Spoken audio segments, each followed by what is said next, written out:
Number دو بات بار بار میں کہہ چکا ہوں، اور یہ تمام یہ جتنے پولیس والے اسلام آباد میں بیٹھے یہ سن لے، آپ پرچہ کریں گے میں استغاثہ کروں گا، کرمنل کمپلینٹ کروں گا، آپ تو چلے جائیں گے لیکن انشاءاللہ میں اپنے کیسز کو آپ کے خلاف منطقی انجام تک پہنچاؤں گا۔ دوسرا، جو بھی کیسز میرے خلاف درج کرے گا اس نے ان کیسز کو ثابت بھی کرنا ہے، اور جب کوئی کیس ثابت نہیں ہوگا تو میں ملیشیس پراسیکیوشن کے حوالے سے ان کے خلاف ہرجانے اور ڈیمیجز کے کیسز کروں گا۔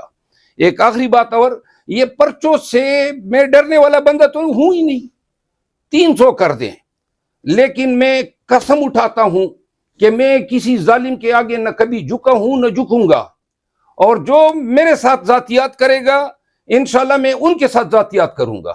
نہ میں کمزور آدمی ہوں اور نہ میں اتنا اپنے اعصاب سے کوئی نازک ہوں کہ آپ کے ان گھٹیا اتکنڈوں کے آگے میں جو ہے کوئی اپنے آپ کو سبڈیو کر دوں۔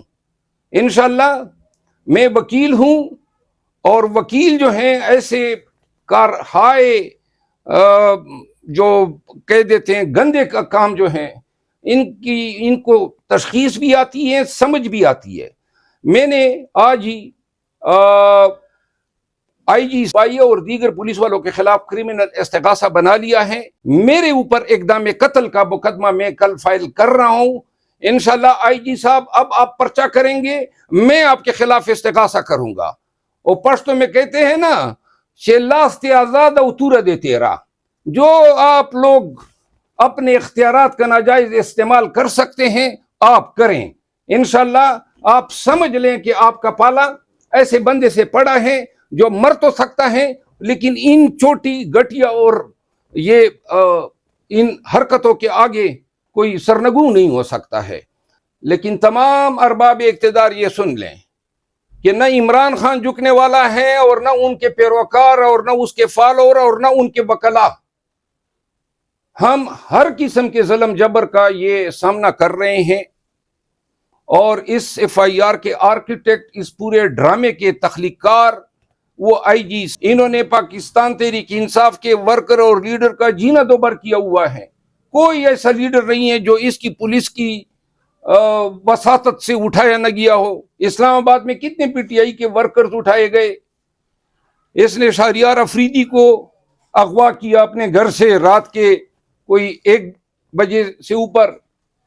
انہوں نے رام ترقی کے بھائی کے گھر پہ ڈاکہ ڈالا، وہاں پہ سیف کاٹا، 40 لاکھ روپے اور 15 تولے سونا لے گیا، جس کے حوالے سے آئی جی اسلام آباد کے خلاف میری درخواست پہ سیشن جج اسلام آباد نے پرچے کا حکم کیا، جس کے خلاف یہ اپیل میں گیا اور اسلام آباد ہائی کورٹ میں وہ زیر سماعت ہیں۔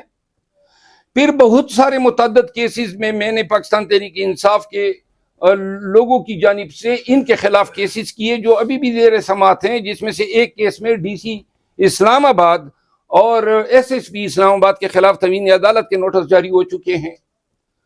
تو لہذا انہوں نے پاکستان، اور یہ پاکستان مسلم لیگ نون کا بندہ ہے، رانا ثناء اللہ اس کو لایا تھا، اور یہ فیئر اور ٹرانسپیرنٹ الیکشن کی بات کر رہے ہیں، ابھی تک یہ بیٹھا ہوا ہے۔ میں آج اعلان کرتا ہوں کہ میں الیکشن کمیشن میں اس کے یہاں پہ بیٹھے جانے کے عمل کو چیلنج کر رہا ہوں۔ یہ نہیں بیٹھ سکتا ہے اگر فیئر اور ٹرانسپیرنٹ الیکشن کرنے ہیں، نمبر 1۔